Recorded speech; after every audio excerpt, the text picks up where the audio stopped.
it's Jessica. Welcome and welcome back to the Not Carrie Bradshaw YouTube channel / podcast, where I discuss all things style, wellness, pop culture, and whatever else comes up from week to week. We are delayed but not denied. I had every intention of hitting y'all with back-to-back content every single day following our recent, professional pivot change. And then I got a wicked violent sinus infection, which happens to me like 2 to 3 times a year. I've been skating by. I made it all the way to this time and it hit me. So I have been on antibiotics, steroids, extra vitamin C, all of the things to feel better. So if you can still hear the post-nasal drip in my voice, apologies. I feel better, but we're still working on that part. So I am here.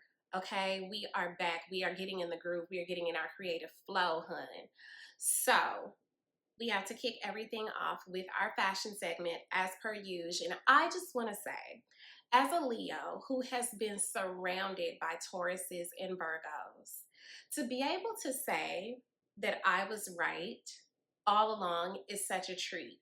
So you know how the whole time on this channel and in any of my content, I have been telling you guys that something that I thought it just made me shallow, right? But something that has always made me feel better emotionally is dressing up. Sometimes when I look my best, it's because I feel my worst and I'm crawling my way back to myself, okay? I have always, I think that just because fashion is something that my family always invested in and always prioritized, it was something that my mom really indulged me in and my grandparents really indulged me in. It was something that I could somewhat control. And so when I have gone into workplaces where I may not have felt the most respected, or where it was somewhere that I necessarily wanted to be, or that it was necessarily in alignment with my goals, dressing up made me feel closer to myself. And I just found on a Instagram page called Fashion Psychology that I'm really enjoying that, sorry guys, research suggests that clothing choices can be helpful for people with mental disorders. And choosing distinctive styles is a way for people with mental health problems to express feelings of autonomy, which are often reduced as a result of their condition.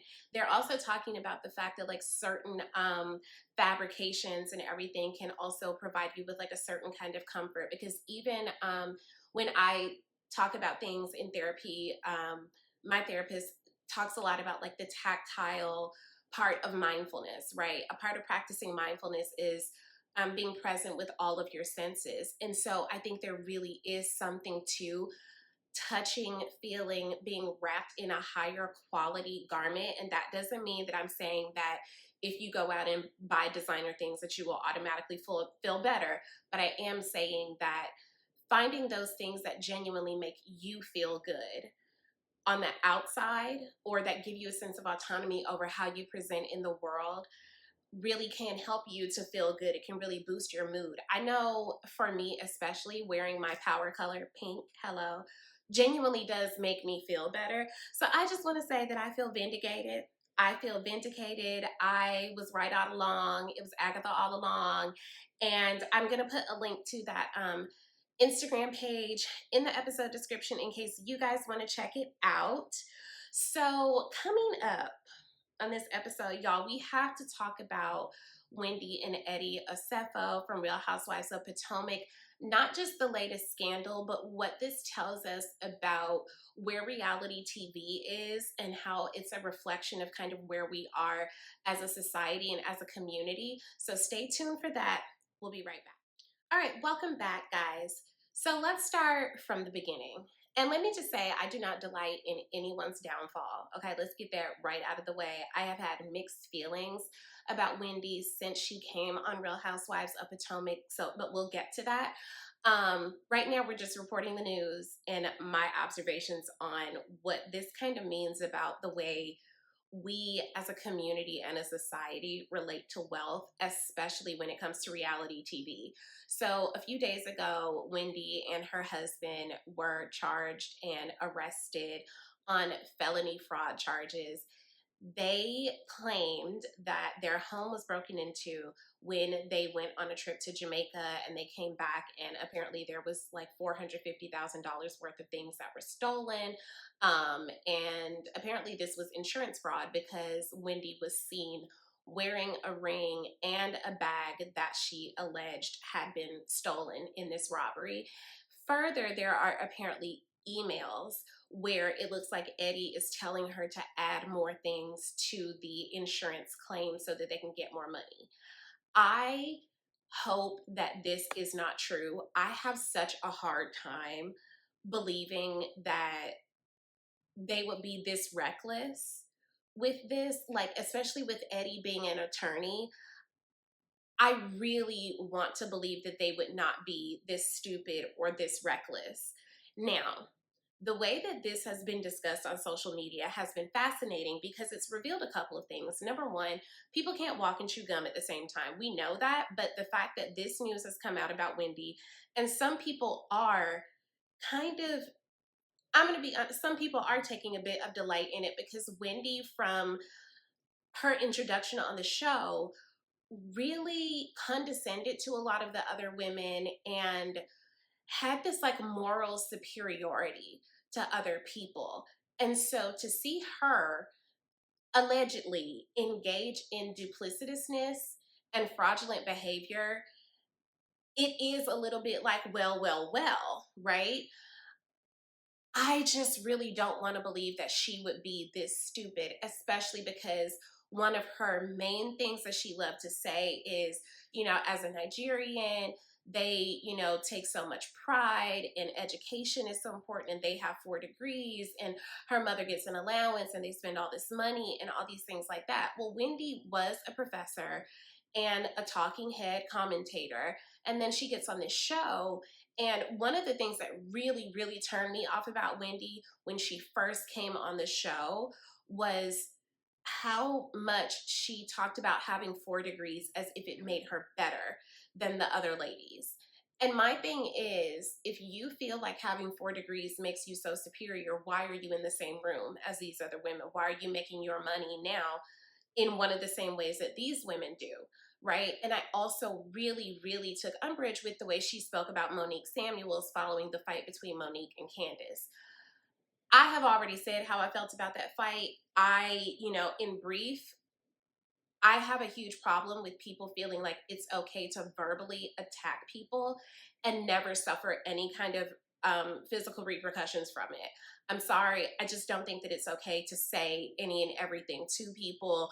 Maybe that's, things that I need to work on, but I just believe that some things are just fighting words, and you can't just say any and everything to everybody. You can't buck up at everybody and not expect to get what you've been campaigning for. And I still stand by that. What I hated was that Wendy and the other ladies came at Monique saying that she was bringing Black women down and this set Black women back all these years.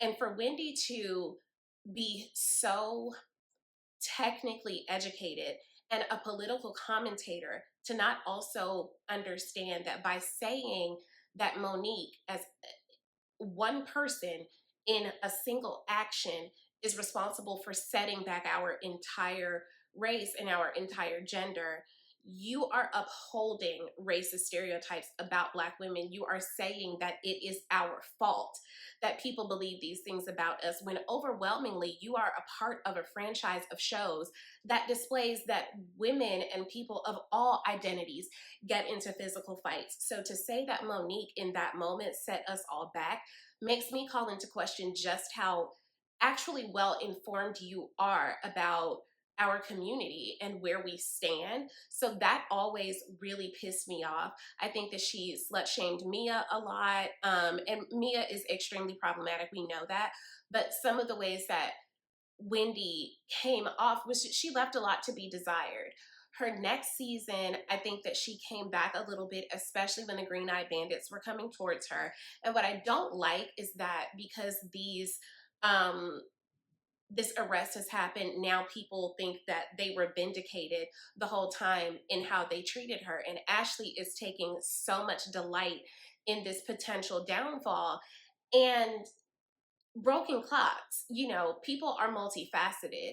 Wendy has some pros, Wendy has some cons, just like everyone else, and there's some gray areas in there.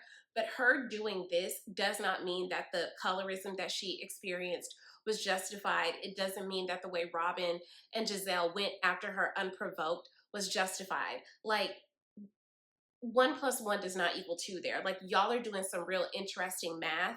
And the lack of nuance and media literacy here kills me. It's like you get new information and you need to look at it holistically before drawing a conclusion. And as of right now, she has not been found guilty. They have not been found guilty. So I still want to give benefit of the doubt because, again, I struggle to believe that anyone is this dumb. But I cannot help but think back to when Wendy sat in front of Monique and berated her and told her that she was setting a bad example for her children, for her daughters, and called into question her motherhood, honestly. And it took such this moral high ground.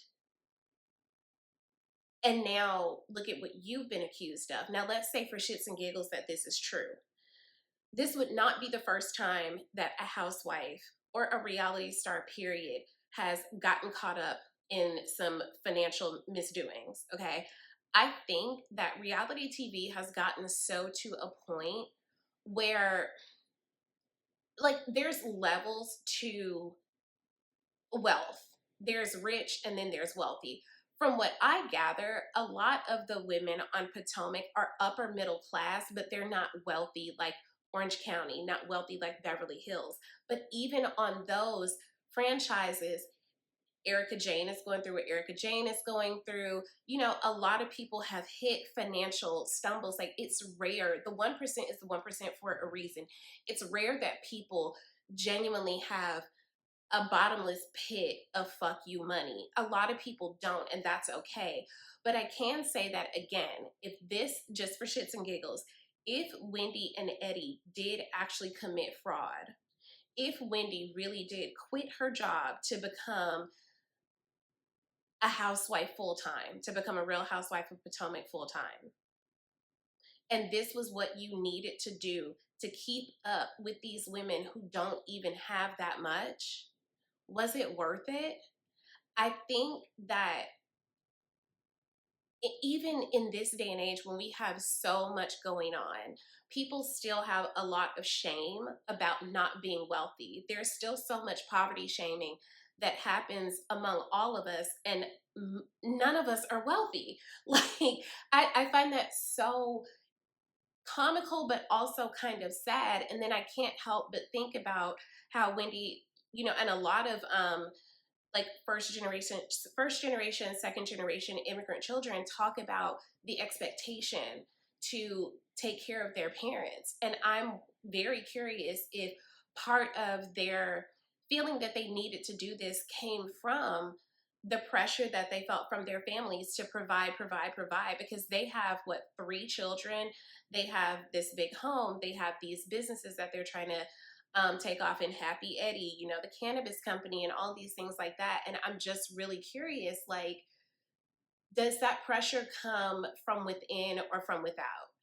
And I really don't like to see the way people are taking so much joy in, oh, well, like the way Ashley Darby is talking. Like, Ashley, let's be clear. You only just now got to a decent place in your divorce settlement. And Michael Darby was dragging you for a minute, embarrassing you on this show for a minute. And you better find some sort of marketable skill that you can make money from before those 2 boys hit 18. Because the singing, hey, you can sit there and try to be cute all you want, talking about melodies and not felonies, but baby, the melodies are not in the room with us. Let's be clear. I just don't like to see, I hate to see when a housewife or a reality TV star gets into this kind of trouble and suddenly, oh, well, we knew it the whole time. No, you didn't. No, you didn't. Ashley, if you knew this the whole time, you would have had absolutely no issue calling it out exactly how you thought it was. Like, that's a part of her and Giselle's whole shtick. And even just watching last night's episode where one of the new housewives, I think her name is Tia, I want to say. I can't remember, but one of the new housewives hosted this really lovely wellness, like sound bath thing at her house. And I was just reminded of how overwhelmingly socially conservative these women are. They aren't welcoming of new experiences or new ideas. They want to do the same old things over and over again. And Giselle, at least she has some semblance of self-awareness in saying that she's not really here for peace and tranquility. She's here for mess. And that is what she does. That is what she brings. And baby, if that's the only skill that you have, then God bless you. But just looking at the religious conservatism even comes out where it's, well, what is this tea? And I was just waiting for Wendy to say it was demonic or something like that. Like, they're just very stuck in their ways. It's just very evident that, like, yeah, this show is taking place in the South. And even when you zoom out to just look at the across the franchises, it's still overwhelmingly quite socially conservative. And I guess that makes sense because it is called Real Housewives. And that's the whole thing of it. That is somewhat of a conservative notion. But just seeing the way that kind of world operates, they're waiting for you to make a mistake. They're waiting for a reason to exile you.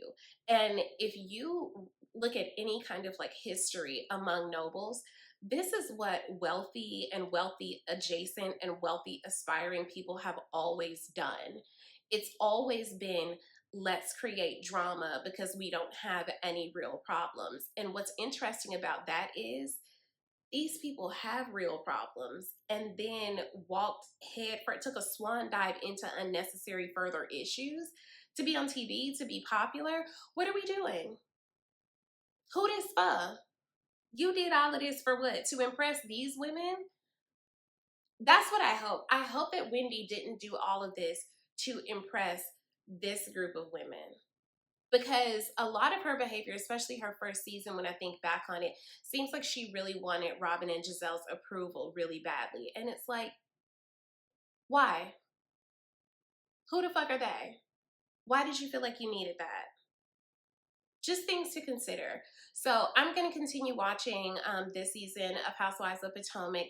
I don't know how I feel about this new English princess lady. Y'all know I'm not really here for people that take themselves very seriously and don't know how to loosen up and have fun. I'm going to reserve judgment to see how this plays out, but I don't love oh, I don't even know what word they're saying, and I don't even, like, you're just so above it, then get off the show. If you're too good to be here, don't be here. I do not like stuff like that.